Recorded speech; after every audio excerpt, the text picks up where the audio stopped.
Guys, ISL ക്ലബ്ബുകളുടെ ഒരു season review സീരീസിൽ നമ്മൾ ഇന്ന് സംസാരിക്കാൻ പോകുന്നത് ബംഗളൂരു എഫ് പറ്റിയാണ്. ബംഗളൂരു എഫ് പറ്റി പറയുമ്പോഴത്തേക്കും ഈ സീസണിൽ ഒരുപാട് നിർഭാഗ്യങ്ങൾ അവർക്കൊരു പണിയായിട്ടുണ്ട് എന്നുള്ളതാണ്. അതായത് നമുക്ക് ആദ്യം ഡ്യൂറൻ കപ്പിൽ നിന്ന് തന്നെ പറയാം. ഡ്യൂറൻ കപ്പിൽ അവർ നല്ല പെർഫോമൻസ് നടത്തി ഫൈനലിലേക്ക് എത്തുമെന്ന സാഹചര്യത്തിലാണ് അവർ റോയായി മോഹൻ ബഗാനെതിരെ പോകുന്നത്. അങ്ങനെ പെനാൽറ്റി ഷൂട്ടൗട്ടിൽ പുറത്താകുന്ന സാഹചര്യത്തിലേക്ക് വരുന്നത്. അതിനുശേഷം അവർ ISLലേക്ക് വരുന്നു.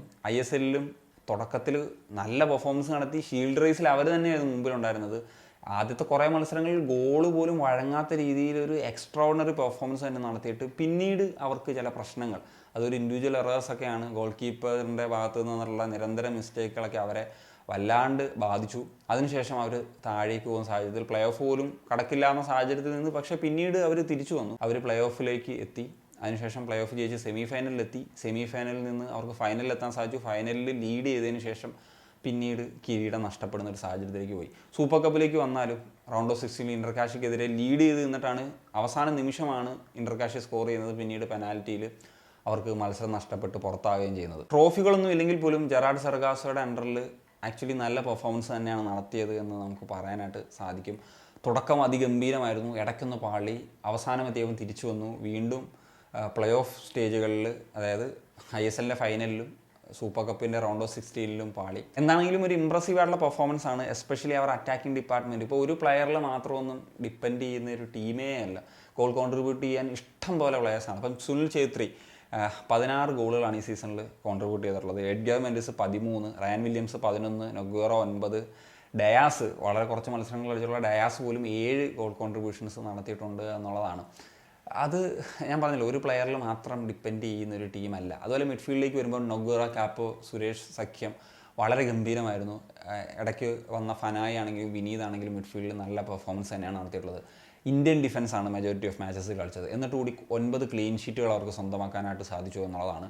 ഈ പറഞ്ഞ ഗോൾ കീപ്പർ എറേഴ്സാണ് പലപ്പോഴും, അല്ലെങ്കിൽ ഇതിനേക്കാൾ കൂടുതൽ ക്ലീൻ ഷീറ്റുകൾ നേടാനൊക്കെയുള്ളൊരു അവസരം ഉറപ്പായിട്ടും അവർക്കുണ്ടായിരുന്നു. നെക്സ്റ്റ് സീസണിലേക്ക് വരുന്ന സമയത്ത് സെറഗോസ എന്താണെങ്കിലും സ്റ്റേ ചെയ്യണമെന്നുള്ളത് തന്നെയാണ് ഞാൻ ആഗ്രഹിക്കുന്നത്. പിന്നീട് ഗോൾ കീപ്പിംഗ് ഡിപ്പാർട്ട്മെൻറ്റിൽ ഗുർപ്രീതിന് ഒരു നല്ല ഫൈറ്റ് കൊടുക്കാൻ പറ്റിയിട്ടുള്ള ഒരു ബാക്കപ്പ് ഗോൾ കീപ്പർ ഉണ്ടാകുക എന്ന് പറയുന്നത് തീർച്ചയായിട്ടും ഒരു അനിവാര്യത തന്നെയാണ് എന്നുള്ളതാണ്. പിന്നെ അവർക്ക് പകരക്കാരെ വേണ്ടത്, ഇപ്പം ഡിഫൻസിൽ എന്താണെങ്കിലും ജോവാനോവിച്ച് പോകും, അദ്ദേഹം റിട്ടയർ ചെയ്യുകയാണ്. അപ്പം അതിനൊരു പകരക്കാരൻ സെൻട്രൽ ബാക്കിനെ കണ്ടെത്തണം. ഇപ്പോൾ ടോം അൾഡ്രഡ് എന്ന് പറയുന്ന ചില പേരുകളൊക്കെ കേൾക്കുന്നുണ്ട്. അറിയാം, മോഹൻ ബഗാനിലുണ്ടായിരുന്ന പ്ലെയറാണ്. അത് വന്നാൽ നല്ലൊരു അപ്ഗ്രേഡിങ് ആയിട്ടുള്ള സൈനിങ് തന്നെയായിരിക്കും. അതുപോലെ ഓരോ കാര്യം, ഇപ്പം ഞാൻ പറഞ്ഞില്ല, ഈ സീസണിൽ അവർ ഡിപ്പെൻഡ് ചെയ്തിട്ടുള്ള പ്ലെയേഴ്സിൻ്റെ കാര്യമൊക്കെ എടുത്തു കഴിഞ്ഞാലും അവർ കുറച്ചൊരു ഏജ്ഡ് ആയിട്ടുള്ള ലെവലിലേക്ക് പൊക്കോണ്ടിരിക്കുകയാണ്. അപ്പം ക്യാപ്പോ, അദ്ദേഹം ഡിഫൻസീവ് മിഡ്ഫീൽഡ് എക്സ്ട്രാordinary പെർഫോമൻസ് ആണ് നടത്തിയത്. പക്ഷേ ഈ ഒരു വർഷം ആകുമ്പോഴത്തേക്കും അദ്ദേഹം 35 വയസ്സിലേക്ക് കടക്കും. അപ്പോൾ ഈ സീസണിൽ അങ്ങനെ ഇഞ്ചുറി ഒന്നും പറ്റാത്തതുകൊണ്ട് അദ്ദേഹത്തിനെ കൂടുതൽ മത്സരങ്ങൾ കളിപ്പിക്കാൻ പറ്റി. വേറെ അങ്ങനെ DM റോളിൽ അവൈലബിലിറ്റി ഒന്നും ഇല്ലെങ്കിൽ പോലും അദ്ദേഹത്തെ തന്നെ കൂടുതൽ ഡിപ്പെൻഡ് ചെയ്ത് കളിക്കാൻ പറ്റിയ പ്രശ്നങ്ങളൊന്നുമില്ല. അപ്പം അവിടെ ഒരു അറ്റ്ലീസ്റ്റ് ഒരു ഇന്ത്യൻ ബാക്കപ്പ് എങ്കിലും ഉണ്ടാകുക എന്ന് പറയുന്ന ഒരു അനിവാര്യതയാണ്. പിന്നെ ഞാൻ പറഞ്ഞല്ലോ, നൊഗ്വേറയുടെ കാര്യം എടുത്തു കഴിഞ്ഞാൽ അടുത്ത വർഷത്തേക്ക് 36 വയസ്സാകും, ഡയാസ് 35 വയസ്സാകും, എഡ്ഗർ 36 വയസ്സാകും, റയൻ വില്യംസ് മാത്രമാണ് കുറച്ചും കൂടെ ചെറുപ്പം, അടുത്ത വർഷം 32 ആകത്തേ ഉള്ളൂ. സുനിൽ ഛേത്രി അടുത്ത വർഷം ആകുമ്പോഴത്തേക്ക് 41 വയസ്സാകും. 41 വയസ്സാകുമെങ്കിൽ ഈ സീസണിൽ അദ്ദേഹം എക്സ്ട്രാordinary പെർഫോമൻസ് തന്നെയാണ് നടത്തിയത്. പക്ഷേ പറഞ്ഞല്ലോ, ഏജ് ഇടാകുന്ന പ്ലെയേഴ്സാണ് അവിടെ ഉള്ളത്. അപ്പം അടുത്ത സീസണിലും അവർക്ക് ഈ തരത്തിലുള്ള പെർഫോമൻസ് തന്നെ നടത്താൻ കഴിയുമോ എന്നുള്ളൊരു ഫാക്ടർ നമുക്ക് നോക്കണം. അപ്പം ആരെയൊക്കെ ഈ സീസണിൽ അവരുടെ പെർഫോമൻസ് എക്സ്ട്രാordinary തന്നെയാണ്. അടുത്ത സീസണിലേക്ക് വരുമ്പോഴുള്ള കാര്യം മാത്രമാണ് ഞാൻ പറഞ്ഞത്. അപ്പോൾ ആരെയൊക്കെ റിട്ടേൺ ചെയ്യും, അങ്ങനെയൊക്കെയുള്ള കാര്യങ്ങളൊക്കെ നമുക്ക് നോക്കി കാണേണ്ട ഒരു കാര്യം തന്നെയാണ്. അപ്പം വലിയ തരത്തിലുള്ളൊരു സ്ക്വാഡിൽ മാറ്റമോ കാര്യങ്ങളോ ഒന്നും വരുന്നില്ല. ചെറിയ ചില ചേഞ്ചസ് ഞാൻ പറഞ്ഞല്ലോ, ഗോൾ കീപ്പിംഗ് ഡിപ്പാർട്ട്മെൻറ്റിലുള്ള ചേഞ്ച്, ഇപ്പം ഡിഫൻസീവ് മിഡ്ഫീൽഡിൽ ഒരു നല്ല അഡീഷൻസ്, വേണമെങ്കിൽ ഫോർവേഡിൽ ഒരു പ്ലെയറെയൊക്കെ മാറ്റി. ഇപ്പോൾ ഡയാസൊക്കെ ഒരുപാട് ഇഞ്ചുറിയൊക്കെ പോയി. അപ്പോൾ അതിന് പകരം വേറൊരു പ്ലെയറെയൊക്കെ സ്ട്രൈക്കറായിട്ടുള്ള ലെവലിൽ കൊണ്ടുവന്നു കഴിഞ്ഞാൽ തന്നെ അവരുടെ ഒരു സ്ട്രോങ് ആയിട്ടുള്ള സ്ക്വാഡ് എന്നൊക്കെ നമുക്ക് ഇപ്പോഴും പറയാനായിട്ട് പറ്റും.